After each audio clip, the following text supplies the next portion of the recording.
Saya ulangi. Assalamualaikum warahmatullahi wabarakatuh. Perkenalkan, nama saya Maki Lukman Hakim.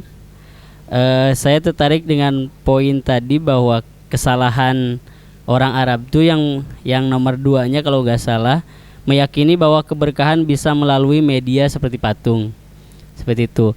Nah, sekedar sharing ya tadi ya.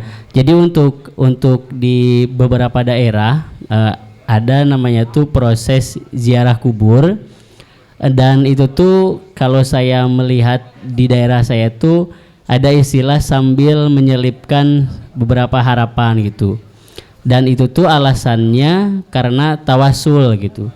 Ini kan sekedar tawasul, barangkali kalau kita berdoa lewat orang soleh ini bisa sampai ke yang maha kuasa gitu, alasannya seperti itu. Nah, untuk kita karena sudah mengetahui masalah ini, bagaimana sih kita menyikapi masalah tawasul itu? Apakah memang ada atau memang itu diada-adakan gitu?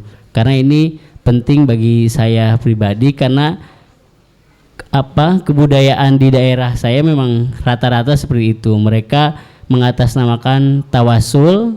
Nah, takutnya bahwa yang tadi itu yang seperti kaum jahiliyah itu menyembah patung dengan alasan lewat patung gitu. Nah, takutnya yang seperti ini yang memang kejadiannya tapi dibungkus dengan kata tawasul.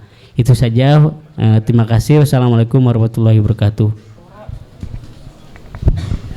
Langsung saya jawab ya. Ya. Jazakallahu khairan atas pertanyaannya. Jadi yang dimaksud apa yang dilakukan oleh orang-orang musyrikin Arab itu adalah menjadikan patung itu sebagai perantara, yaitu dia minta pada patung, ya, tidak kepada Allah Subhanahu wa Ta'ala. Sedangkan pengertian tawasul itu beda.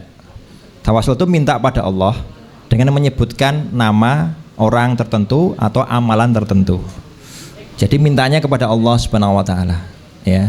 Jadi tidak termasuk syirik karena minta kepada Allah Subhanahu wa Ta'ala. Cuman ada yang keliru, yaitu dia itu sebenarnya meminta kepada penghuni kubur tapi ngakunya tawasul. Nah, itu lain lagi, karena kita harus ngerti hakikatnya dulu, ya.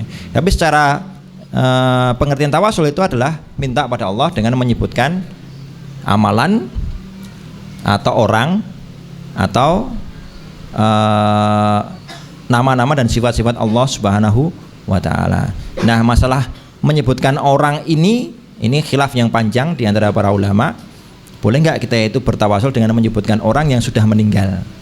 Kalau masih hidup, ya kita minta tolong kepada orang hidup untuk berdoa, itu tawasul juga. Tapi mintanya kepada Allah Subhanahu wa Ta'ala. Ya, jadi beda ya, Mas ya.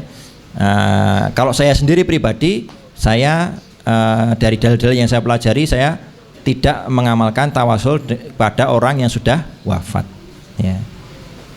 Tidak mengamalkan tawasul pada orang yang sudah wafat. Jadi misalkan meminta kepada Allah dengan menyebutkan Syekh Fulan bin Fulan, gitu kan. Ya, itu yang saya pahami. Ya, tapi saya mengerti kalau ini ada masalah perdebatan yang panjang, ya. Tapi kalau meminta pada selain Allah Subhanahu wa Ta'ala, jelas itu syirik kepada Allah Subhanahu wa Ta'ala. Ya, kira-kira seperti itu. Allahu a'lam. Kalau mau lebih detail lagi, kita diskusi detail tentang hukum tawasul. Jadi pembahasannya, masalahnya adalah bid'ah atau bukan, itu aja, ya. Bukan masalah sampai kepada tadi meminta kepada selain Allah Subhanahu wa Ta'ala di forum khusus, ya.